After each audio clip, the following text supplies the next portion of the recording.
Thank you so much for keeping it here on Morning at NTV. Stephen Imbido on Fefeswe Chibuga. Now I'm coming to you from Kajansi.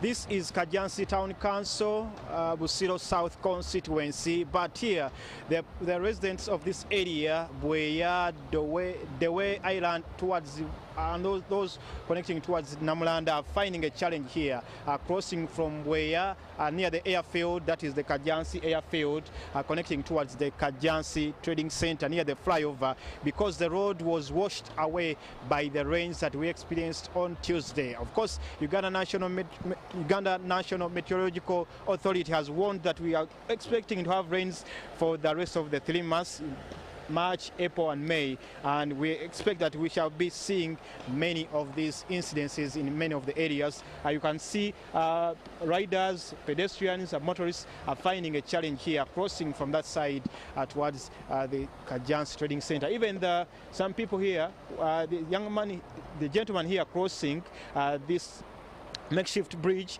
we are carrying this firewood and the timber from that side of Bweya to Kajansi, but they had to now improvise getting another vehicle to load their timber towards Kajansi. I can see Ministry of Works through Uganda National Authority has already brought that caterpillar to make sure that they work on this channel that was washed away by the rains. Naye abakulu bano bagenda kubumbuulira obuzibu basanze mu kitundu kyabwe kino mu ddakiika ntonotono. Ssebo ogamba otya? Bulungi so osobola so embeera eno kweyavuddeko mukoseddwa mutya mwe ng'abantu mu kitundu kino? Okusinziira ddala abatuuze ebyentambula bigootaanye olw'ensonga nti olutindo luno lwe lubadde lugatta okuva Kajansi Bweya airfield kati lwabulookinze abasuubuzi abadde bava e Kajansi nga badda e Bweya tebakyalina no way, kati basalinkiriza nga boolaba wano ng'ate nga kyabulabe nnyo eri obulamu bw'abantu. Bizinesi z'abantu okutwaliza awamu nazo zigootaanye olw'okuba nti olutindo lwabomose ne lugwamu. Kati kyetubadde tusaba bakama baffe aba Minister of Works bakole oluguudo luno mu bwangu ddala, emirimu gy'abantu tusobole okuba nga gitambula, abaana b'amasomero abadde batambula okuva e Bweya nga bajja e Kajansi, oluguudo lwabulookinze tebalina bwe bayita, so n'entaataaganya y'abaana isoma yennyini nayo yasaliddwako. Kyetubadde tusaba ekyo. Kategwe mukulu ogamba otyakoseddwa otya mu mbeera eno eriwo? Sebe embeera eno kaakati obuzibu obuliwo, essomero liri kumpi wano, lino lyekubo lyokka erituusa abaana ku ssomero. Tulina akasaawe k'ennyonyi n'abakulu bennyini abagenda ku kasaawe kati tebalina bwe bayita kugenda ku kasaawe. Ekkubo lino lya mugaso nnyo ate ligasa abantu bangi. Akasaawe kano katwala abantu bangi ne Prime Minister ayitira wano ng'agenda ku kasaawe. Abantu waliwo abalina kapasite esobola okukola akakubo kano naye tawuni kanso yalemesa. Oba n'okuba nti enkyukakyuka embeera y'obudde n'abantu abeesenza mu ntobazi baviirako amazzi gano okubula bwe gayita gye gagenda eri ne babeera nga gazibikira. Nakyo kyalibadde nakyo mwekiri mwe ng'abakulembeze b'ekitundu kino. Yesebo ensonga eyo twagezaako okugyogerako naye si nnyangu. Yesebo kaakati abantu balimu ebyenfuna. Omuntu wabeera nga ateekayo akasente alina waayita n'afuna akapoloti era n'azimba nga tafunye na pulaani. Yesebo. Oluguudo luno, for those who do not know much about Kajansi, this drainage channel continues to Chisalu, to Namulanda, and according to the eyewitnesses here, the people who are supposed to be using this road, like this lady here who is supposed to be crossing towards the Bweya, she is finding it hard and she has to try and divert back to where she was coming from to connect through Namulanda, which is quite a long distance. And we expect that now that Ministry of Works through Uganda National Authority has brought this caterpillar to make sure that they work upon this road, maybe they'll be able to rectify this as soon as possible for transport and the businesses to move back to normal. This is what is happening here in Kajansi on the road to Bweya airfield. Stephen Imbido Fefeswe Chibuga will now be handing you back to studio for Priscilla Regina Naroga and Chris Igenyi for the rest of the programming here on Morning at NTV. Thank you very much, Stephen Mbide, for that update on what's happening there at Kajansi. It's fast approaching the top of the hour. Here it is 20 minutes to 9, and we are going to use these remaining minutes to thrash out what is happening with regard to the changing weather patterns, a related discussion to exactly what Stephen Mbide has been talking about. I'm joined in studio by two gentlemen. Anthony Wolimbwa is the National Coordinator at the Climate Action Network Uganda, whereas Mr. Subuga Yusuf, apologies for that, is an official at the Uganda National Meteorological Authority. And of course, those are the weather men. I love their job because you're allowed to get away with it. If you say it's going to pour in the next 24 hours and the rains don't come, your voucher or check still comes. A very good morning. How are you? Let me begin with you. That's on a lighter note, but of course we do know that nature is nature. The ability of patterns to completely flip projections and expectations, it's understandable. What we are seeing right now is something we've experienced before, but the intensity of the rains and the effects that come, for example, flash floods. We just saw a road completely devoured, and that means it's going to disorganize activity for communities. Just bring us up to speed with where we are right now and what we should pay attention to. Yeah, thank you very much. In regard to the rains, you know, as far as the country is concerned, we have what we call the long-term normal rains. What happens is that Kampala itself, for per se, that's right, it has its amount that it receives on average. What I can say is that the amount of rainfall for Kampala has never changed. But it remains. It is the same amount that it is Kampala over the years. Over the years, Interesting. We have the statistics at UNIMA. Yeah. What happens is that because of the developments that are in Kampala per se, actually, if you just now try to count some years ago, how Kampala was and how Kampala is now. Of course, there are many changes. Yeah, so the same amount of rains is received, and then it finds new developments within the city. So we expect such scenarios, such flooding within the city. So at Uganda National Meteorological Authority, we have the statistics. For us, we have our data, and even when we are giving the forecast, we usually look at how the rains are going to behave, depending on the average amount that is meant to be received within a given season. Okay, because it varies within the season. The season of March, April, May is different from the season of September, October, November. Okay, December. So we have different amounts, and even each month has its own amount that we expect to receive. That's right. So on average. So if you see such kind of flooding, and also now try also to depict what used to be in the future, in the past, and now see what is happening. So it is all about, of course. All right. What I gather from that is that human activity is largely responsible for the severity of the effects of the rains and not necessarily the intensity of the rains. Before I come to Mr. Anthony Wolimbwa, who will be giving us perspective on exactly how far we are going in destroying ourselves, as the rains continue this year, who should pay attention to what and where? Which region is going to get where it usually gets, because you say you have the statistics and nothing changes pretty much. Should farmers in a particular region look at beginning to till the land, or in a particular way others should not and wait on? Of course, according to what we came up with, by now the southern part of the country, they should have started planting. Southern part? Yeah, that is areas around the Lake Victoria Basin, areas in the in southwestern Uganda, and also the Rwenzori region, and as well as some parts within the eastern part of the country. Okay. Yeah, the northern will receive rains much later. Much later. Okay. But now the rain they are receiving, they should prepare their gardens. All right. Yeah. Okay. Anthony Walimba. Yes. As an activist and one of the people who are watching the situation, given your work, so the Climate Action Network Uganda, Mr. Nsubuga vividly paints the picture of adverse effects that are solely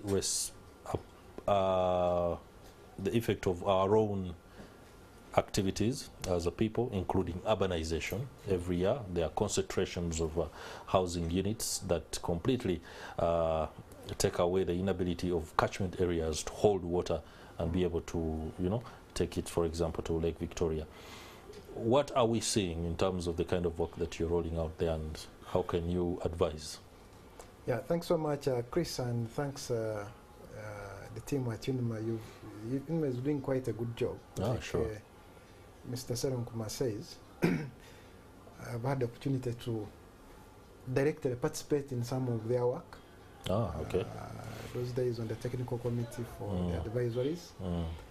Yeah, what we are seeing now is something of our own causing, but also, of course, enhanced by the ever-changing weather, changing climate, let me put it like that. We know that the climate has changed, but there's what we call the variation. There's short-term changes, but they are sharp. So you would see, like the other day, you had rains all over the place the whole day. So, of course, from the human side, you can't control it. It's happening. But what needs to be done, like you pointed out in your remarks, is we've destroyed the environment. So it is heavily degraded to the extent that now we are extremely vulnerable as a country, whether in the urban areas or in the rural areas. So what needs to be done, we need to rethink the way we develop, the way we plan, the way we farm. So we need, like for urban areas, they need to think about how they do physical planning. The engineer was here talking about a number of issues. Yeah. And he pointed out one of the biggest problems is flooding in Kampala. And that has to do with how they do the master drainage plan, the building codes. We still have the old building codes which are based on concrete. Everybody wants to pave. The roads are designed in a way that the drainage system is not properly done. Actually, the designs are not very good in our view as from the environmental point of view. Then we're encroaching on all the wetlands. Kampala actually may not have wetlands maybe in the next 5 years if nothing is done. So there's need now to enforce conservation of protected areas, wetlands. We need to put or plant a number of trees. Actually, people who are building must be forced now to plant, to have some, at least maybe more than 30–40% of the built area to be green. That is right. Yes. So when you green that, the building areas, you are going to reduce what you are seeing, the flooding. People have told you the rains have remained the same. Yeah. The average over time. Average over time. Yes. Then also we need to encourage like the developers to strictly adhere to the designs that are recommended, that are approved. Because most of the buildings here and the commercial establishments are built in areas which are designated as protected areas. So we need to do quite a lot of work. And maybe government could also come up and have either penalties or provide incentives for people who observe good environmental practice. So we need to have some of those actions. Some are policy related, some we need incentives, some we need the law to really bite hard. Otherwise, you will not have a safe city to live in. It's going to be extremely problematic to live. Even when it is dry, Kampala is actually now hotter. The warm nights have actually increased in number. He has the statistic. So because we are building without having the environmental concerns integrated in our building. There is, I hear what you say. There is a sweeping lack of alignment when it comes to the planning authorities in rolling out some of these developments. Allow me to return to the meteorologist. Over the last 3 months, before the rains fully kicked in, there was a wave of heat, both in the afternoon and later in the night. I don't know whether statistics also indicate that this has been as it was, but I suspect that if trees have been chopped and there is major deforestation as a result of activity, is responsible for much of this. What is your say? Yeah, actually, by the way, every year. And the other thing is, how should people deal with heat waves? Every year, it is becoming the hottest of the year. Okay. As we talk, according to the statistics from World Meteorological Organization, 2022 was the hottest marked to be the hottest ever. That means 2023 will supersede 2022. Yeah. Should we be afraid for 2040? And coming also to what Uganda. What will be baking? Also coming to Uganda, at UNIMA, we issue what we call the state of climate for the country. All right. The state of climate for the country. Every year. Every year. We issue. If I can give you some statistics in terms of the temperature rise, the statistics indicates that the western part of Uganda is becoming warmer than the rest of the parts of the country. From the state of climate 2021 indicates that over the decades, Western Uganda is warming at a rate of 0.7 degrees Celsius. So what does that mean to the country? It means a lot to the country. And what's the national average rate of warming? The national average. This is 0.7% degrees rather. Yeah, it is between 0.5 to 0.6. Okay, so that means the severity is something to actually look into. Yeah. Very and usually when we are getting set to rainy season, there is always a lot of water vapor in the atmosphere. That's right. And what happened to this water vapor, of course, in the process of condensation, it always releases what we call latent heat of condensation. Yeah. So in the turn of latent heat of condensation, we usually receive that heat. That wave. That wave at night, because we are switching on into a wet season. We have some water vapor coming in. That's right. Yeah. So if you can remember, we had the first rains in March, but before those first rains came at the beginning of this month, right? Of this month, we had a lot of heat. How are people supposed to deal with that? What is the most immediate mitigation measure for our heat wave? Yeah, of course. Apart from walking shirtless. Of course, it is a natural phenomena. Yeah. It is only, we need only now when it happens, we need to take a lot of water, drinking water, because the body will always be dehydrated. Yeah. Yeah, and then of course, usually we need to have open the windows, maybe at night, be in a safe environment, put on the fans on. But usually, if you open the window and we have some air coming in and out, it is the better way than it's a better way than the technology of the fund. Yeah, of course. Even during the COVID time. Yeah, it was not advisable. Yeah, not advisable. All right, I'm afraid time is not our best ally. I will allow Anthony Wolimba to give us a wrap in terms of reversing these effects. One would say, for example, is to look at a redesigning of the building patterns. According to the look of things, it's very unlikely to happen that way. So we have a collision course to which we are heading. How do we avoid that? Thanks so much. Chris, I think we have, in my adult, I have traveled a bit in some of the well-planned cities. Now what we need to do, we need to advise most of the areas to do greening. Let me use greening, but to understand more from the angle of have more trees, plant more trees, plant tree campaigns, plant more vegetation. Even what my colleague was saying, the heat. If you have a higher forest cover, then the effect of heat is lessened. It will go down significantly because trees have a way of controlling the microclimate where you are.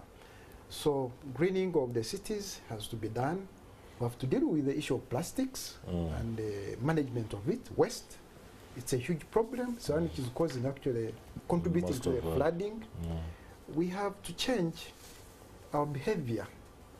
Then I would encourage the colleagues at the Met Authority, UNMA, to invest more in the communication of weather information. Then we also need to plan seriously as a country. Because one of what we've not talked about is the associated disasters and how government can come on board. So there's need for a lot of planning, a lot of financing, a lot of technology investments, a lot of capacity, issues of communication have to be invested in heavily. Otherwise, we are heading for a disaster in the future. By 2050, this country will not be the same. The population will have gone up, and therefore a lot will be changed. And if nothing is done, this economy that we pride in might crash significantly. All right. Many thanks, Anthony Wolimba, National Coordinator at the Climate Action Network Uganda, and many thanks to you too, Yusuf Nsubuga. Can I add something? We don't have a lot of time, but I do hope that we can share some of the information a little bit later on our social media platforms. That will be Twitter, Facebook, but also you can catch this conversation. A repeat of it will be uploaded later on YouTube. That will do it for this edition of Morning at NTV. It's been a pleasure having your company, and many thanks to the team behind the scenes that ensures it's a smooth ride all through. For those that are going on with the day's work, be blessed and have yourselves a lovely day. I'm Chris Higenyi.